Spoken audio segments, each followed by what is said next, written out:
उतारकर हम बिस्तरी करना जायज है। प्यारे दोस्तों, जब मियां बीवी निकाह में आ गए तो सारे पर्दे खत्म हो गए। अब शौहर और बीवी जिस हालत में चाहें उस हालत में हम बिस्तरी कर सकते हैं, यह जायज है। एक हदीस मुबारका में हजरत आयशा रजी अल्लाह ताला अन्हा फरमाती हैं कि नबी करीम हुजूर पाक सल्लल्लाहु अलैहि वसल्लम जब तक दुनिया में रहे तो हजरत आयशा रजी अल्लाह ताला अन्हा ने कभी आपका जिस्म मुबारक नहीं देखा और ना ही हुजूर पाक सल्लल्लाहु अलैहि वसल्लम ने कभी हजरत आयशा रजी अल्लाह ताला अन्हा का जिस्म मुबारक देखा। एक और हदीस मुबारका में हुजूर पाक सल्लल्लाहु अलैहि वसल्लम ने फरमाया कि अल्लाह पाक हया को पसंद करता है। लिहाजा अगर इन हदीसों को सामने रखकर देखा जाए तो मालूम होता है कि पूरे कपड़े उतारकर हम बिस्तरी करना जायज तो है, मगर कमरे में इतना अंधेरा होना चाहिए कि एक दूसरे का हाथ भी न दिखे।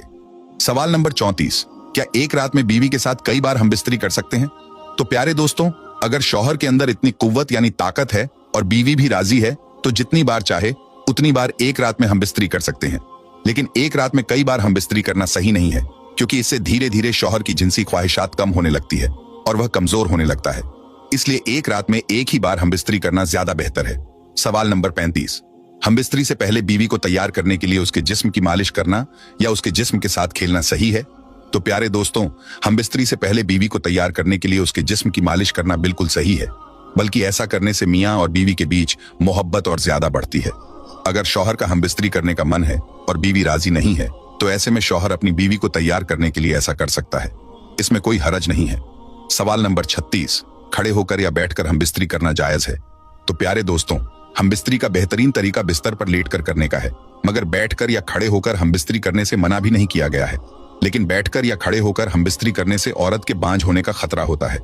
बाकी इसके बारे में ज्यादा जिक्र तो नहीं आया है, बस एक जगह आया है कि बीवी के पिछले हिस्से यानी पीछे के मकाम को छोड़कर बाकी जैसे चाहो वैसे हम बिस्तरी कर सकते हो, मगर बेहतर तरीका लेटकर ही होता है। दोस्तों, हमने बहुत ज्यादा रिसर्च की है और इसके बाद ये वीडियो तैयार किया है। आप सोच भी नहीं सकते कि एक हफ्ते से मैं इन हदीसों को ढूंढ रहा था और फिर ये वीडियो तैयार हुआ है। उम्मीद है कि आपके सारे डाउट क्लियर हो गए होंगे। बस आपसे हाथ जोड़कर गुजारिश है कि हमारी मेहनत को जाया न जाने दें और इस वीडियो को उन लोगों तक जरूर पहुंचाएं जो ये गलतियां कर बैठते हैं। खास तौर से शादीशुदा लोगों तक ये वीडियो जरूर पहुंचाएं, क्योंकि इसमें कुछ ऐसे मसले और मसाइल बताए गए हैं जिन्हें समझना शादी के बाद बेहद जरूरी है। जिनकी शादी होने वाली है या जिनकी शादी हो चुकी है, उन तक इस वीडियो को शेयर करना आपकी बड़ी मेहरबानी होगी।